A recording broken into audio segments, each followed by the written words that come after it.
ನೋಡಿ ತುಂಬ ಸಿಂಪಲಾಗಿ ಕೊಕೊನಟ್ ಬರ್ಫಿ ರೆಡಿಯಾಗಿದೆ. ಒಂದು ಸತಿ ಟ್ರೈ ಮಾಡಿ ನೋಡಿ, ತುಂಬ ಚೆನ್ನಾಗಿರುತ್ತೆ taste. Welcome to my channel Khushi Kannada cooking vlog. ಇವತ್ತು ನಾನು ಕೊಕೊನಟ್ ಬರ್ಫಿ ಮಾಡೋದು ಹೇಗೆ ಅಂತ ಹೇಳ್ಕೊಡ್ತಿದ್ದೀನಿ. ಅದಕ್ಕೆ ಒಂದು ಪಾನ್ ಇಟ್ಟು ಅದಕ್ಕೆ ಒಂದು 2 ಟೇಬಲ್ ಸ್ಪೂನ್ ಅಷ್ಟು ತುಪ್ಪ ಹಾಕೋತಾ ಇದ್ದೀನಿ. ಇದಕ್ಕೆ ನಾನು ಡ್ರೈ ಕೊಬ್ಬರಿ ತೊಗೊಂಡಿದ್ದೀನಿ, ಅಂದರೆ ಒಣ ಕೊಬ್ಬರಿ. ಇದರಲ್ಲಿ 1.5 ಕಪ್ಪಷ್ಟು ಒಣ ಕೊಬ್ಬರಿ ತೊಗೊಂಡಿದ್ದೀನಿ. ನೋಡಿ, ಈಗ ಒಂದು ಅರ್ಧ ಕಪ್ ಹಾಕೋತಿದ್ದೀನಿ. ಈಗ ಒಂದು 5 ನಿಮಿಷ ಸಣ್ಣ ಉರಿಲಿ ಫ್ರೈ ಮಾಡಬೇಕು. ಚೆನ್ನಾಗಿ ಉರಿ ಕಡಿಮೆ ಇರಬೇಕು, ಬ್ರೌನಿಶ್ ಆಗೋದೇನು ಬೇಡ. ಸ್ವಲ್ಪ ಕಡಿಮೆ ಉರಿಲಿ ಒಂದು 5 ನಿಮಿಷ ಚೆನ್ನಾಗಿ ಫ್ರೈ ಮಾಡ್ಕೊಳ್ಳಿ. ತುಂಬ ಚೆನ್ನಾಗಿರುತ್ತೆ ಮತ್ತು ಕಡಿಮೆ ಸಮಯದಲ್ಲಿ ನಾವು ಬೇಗನೆ ಮಾಡ್ಕೋಬೋದು. ಮನೆಯಲ್ಲೇ ತುಂಬ ರುಚಿಯಾಗಿ ಮಾಡ್ಕೋಬೋದು. ಒಂದು ಸತಿ ಟ್ರೈ ಮಾಡಿ ನೋಡಿ. ಚೆನ್ನಾಗಿ ಒಂದು 5 ನಿಮಿಷ ಚೆನ್ನಾಗಿ ಫ್ರೈ ಮಾಡ್ಕೊಳ್ಳಿ. ಕಡಿಮೆ ಉರಿ ಮಾಡಿಕೊಂಡೇ ಫ್ರೈ ಮಾಡ್ಕೊಳ್ಳಿ. ಉರಿ ಜಾಸ್ತಿ ಕೊಟ್ಬಿಟ್ರೆ ತೆಂಗಿನಕಾಯಿದು ಕೊಬ್ಬರಿ ಅದರಿಂದ ಒತ್ತುತ್ತೆ, ಚೆನ್ನಾಗಿ ಬರಲ್ಲ ಆಗ ಸ್ವೀಟು. ಈಗ ಅರ್ಜೆಂಟಿಗೆ ಯಾರು ಮನೆಗೆ ಬಂದರೂ ನೆಂಟರು ಅಂದ್ರೂ ನಾವು ಅರ್ಜೆಂಟಿಗೂ ಮಾಡ್ಕೋಬೋದು, ತುಂಬ ಚೆನ್ನಾಗಿರುತ್ತೆ. ನೋಡಿ, ಈಗ ಹುರಿದಿಟ್ಕೊಂಡಿದ್ದೀನಿ, ತೆಗೆದಿಟ್ಕೊಂಡಿದ್ದೀನಿ ಪಾತ್ರೆಗೆ. ಈಗ ಆ ಕಪ್ಪಲ್ಲೇ 3/4 ಕಪ್ಪಷ್ಟು ಬೆಲ್ಲ ತೊಗೊಂಡಿದ್ದೀನಿ. ನಾನು ಆರ್ಗ್ಯಾನಿಕ್ ಬೆಲ್ಲ ತೊಗೊಂಡಿದ್ದೀನಿ, ಅದಕ್ಕೆ ಸ್ವಲ್ಪ ಕಪ್ಪಿದೆ. ಆದರೆ ಆರ್ಗ್ಯಾನಿಕ್ ಬೆಲ್ಲ ತುಂಬ ಒಳ್ಳೆಯದು ಆರೋಗ್ಯಕ್ಕೆ, ಅದಕ್ಕೆ ನಾನು ಆರ್ಗ್ಯಾನಿಕ್ ಬೆಲ್ಲ ಯೂಸ್ ಮಾಡ್ತಿದ್ದೀನಿ. ನೋಡಿ, ಒಂದು 5 ನಿಮಿಷ ಬೆಲ್ಲ ಚೆನ್ನಾಗಿ ಕರಗಬೇಕು.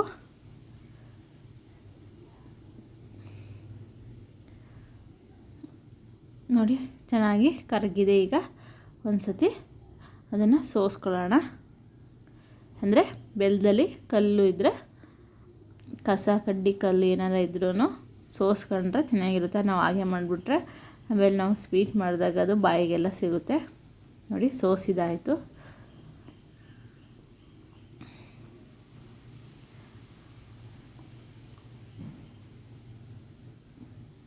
ಈಗ ಬೆಲ್ಲ ನೀಟಾಗಿ ಸೋಸ್ಕೊಂಡಿದ್ದೀನಿ. ಈ ಸೋಸಿರೋ ಗಷ್ಟನ್ನು ಆಚೆಗೆ ಹಾಕಿ ನೆಕ್ಸ್ಟು ಈಗ ಈ ಬೆಲ್ಲದ ನೀರನ್ನು ಮತ್ತೆ ಬಾಣಲೆ ಒಳಗಡೆ ಹಾಕೊಳ್ಳೋಣ.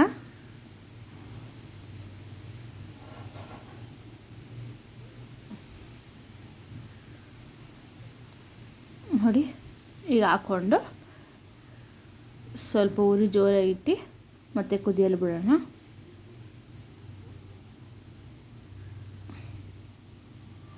ಒಂದು 5 ನಿಮಿಷ ನೀಟಾಗಿ ಕುದಿಬೇಕು.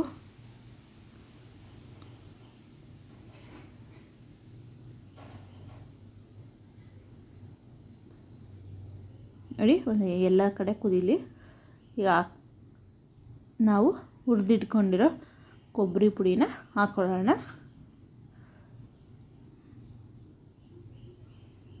ನೋಡಿ, ಸ್ವಲ್ಪನೇ ಹಾಕ್ಕೊಂಡು ಚೆನ್ನಾಗಿ ಮಿಕ್ಸ್ ಮಾಡ್ಕೊಳ್ಳಿ. ನೀವು ಕೊಬ್ಬರಿನ ತುರಿಯೋದ್ರಲ್ಲಿ ತುರ್ಕೊಂಡಿದ್ರೆ ಒಂದು 5 ಸ್ವಲ್ಪ ಮಿಕ್ಸಿಗೆ ಹಾಕಿ ಸ್ವಲ್ಪ ಸಣ್ಣದಾಗಿ ಪೌಡ್ರ್ ಮಾಡ್ಕೊಳ್ಳಿ. ಇಲ್ಲಾಂದರೆ ದಪ್ಪ ಇದ್ದರೆ ಚೆನ್ನಾಗಿರಲ್ಲ ಟೇಸ್ಟು. ಈ ಥರ ಸಣ್ಣ ಪೌಡ್ರ್ ಮಾಡ್ಕೊಂಡ್ರೆ ತುಂಬ ಚೆನ್ನಾಗಿರುತ್ತೆ. ನೋಡಿ, ಎಲ್ಲ ಪೌಡ್ರನ್ನ ಕೊಬ್ಬರಿ ಪುಡಿನ ಹಾಕಿದ್ದೀನಿ. ನೀಟಾಗಿ ಚೆನ್ನಾಗಿ ಒಂದು ಮಿಕ್ಸ್ ಮಾಡಿ, ನಾವು ಮಿಕ್ಸ್ ಮಾಡ್ತಾನೆ ಅದು ಪಾತ್ರೆ ತಳ ಬಿಡುತ್ತೆ. ಅಲ್ಲಿವರೆಗೂ ನಾವು ಚೆನ್ನಾಗಿ ಮಿಕ್ಸ್ ಮಾಡ್ಕೊತಾ ಇರಬೇಕು. ಪಾತ್ರೆ ತಳ ಬಿಟ್ಟಾಗಲೇ ಇದು ಕೊಬ್ಬರಿದು ಬರ್ಫಿ ಆಗಿದೆ ಅಂತ ಅರ್ಥ. ಒಂದು 5 ನಿಮಿಷ ನೀಟಾಗಿ ಚೆನ್ನಾಗಿ ಮಿಕ್ಸ್ ಮಾಡ್ಕೊತಾ ಇರಿ.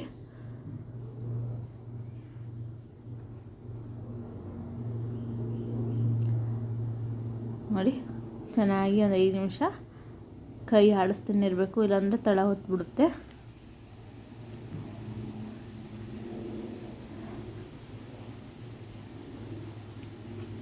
ತುಂಬ ಚೆನ್ನಾಗಿರುತ್ತೆ ಸ್ವೀಟು. ಒಂದು ಸತಿ ಟ್ರೈ ಮಾಡಿ ನೋಡಿ.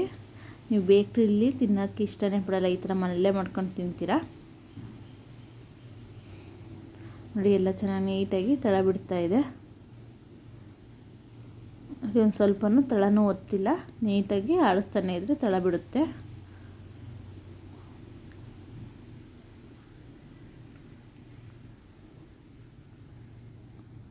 ಎಲ್ಲ ನೀಟಾಗಿ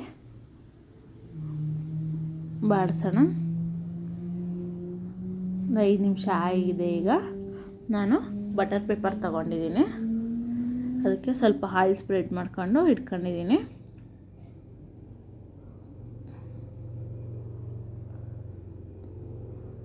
ನೀಟಾಗಿ ಒಂದ್ಸತಿ ಆಯಿಲ್ ಸ್ಪ್ರೆಡ್ ಮಾಡ್ಕೊಂಡು ಇಟ್ಕೊಳ್ಳಿ.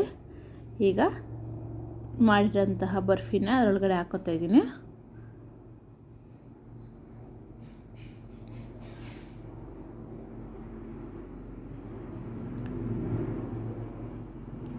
ನೀಟಾಗಿ ಚೆನ್ನಾಗಿ ಸ್ಪ್ರೆಡ್ ಮಾಡ್ಕೊಳ್ಳೋಣ.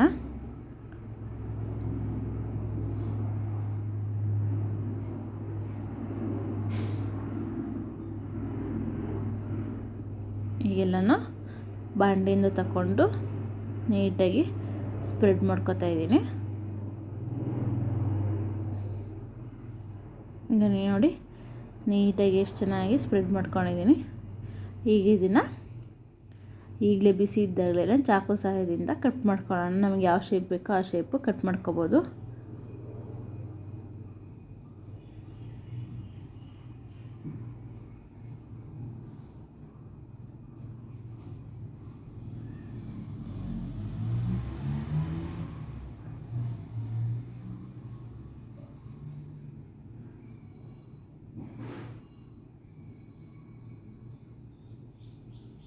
ನೀಟಾಗಿ ನಾನು ಸ್ಕ್ವೇರಲ್ಲೇ ಕಟ್ ಮಾಡ್ಕೊತಾ ಇದ್ದೀನಿ.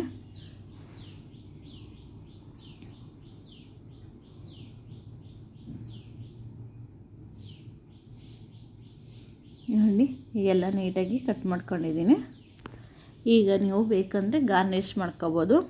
ಗೋಡಂಬಿಯಿಂದ ನಾನು ಗಾರ್ನಿಷ್ ಮಾಡ್ಕೊತಾ ಇದ್ದೀನಿ. ಈ ಥರ ಗಾರ್ನಿಷ್ ಮಾಡಿದ್ರೆ ಮಕ್ಕಳಿಗೂ ನೋಡೋಕ್ಕೆ ತುಂಬ ಚೆನ್ನಾಗಿರೋದು ಕಾಣಿಸುತ್ತೆ, ಅವರು ಇಷ್ಟಪಟ್ಟು ತಿಂತಾರೆ.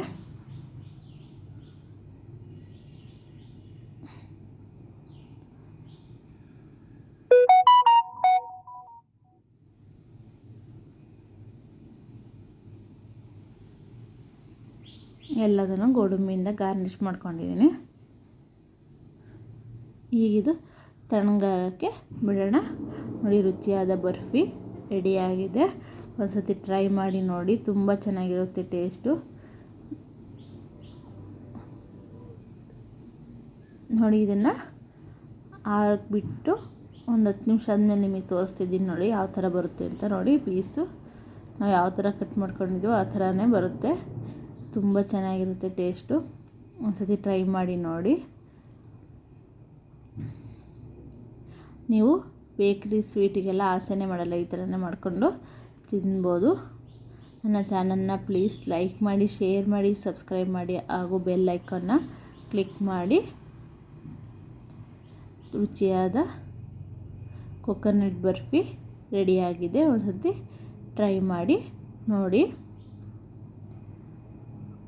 ತೋರಿಸ್ತಾ ಇದ್ದೀವಿ ಒಂದೊಂದನ್ನೇ ಯಾವ ಥರ ಬಂದಿದೆ ಅಂತ.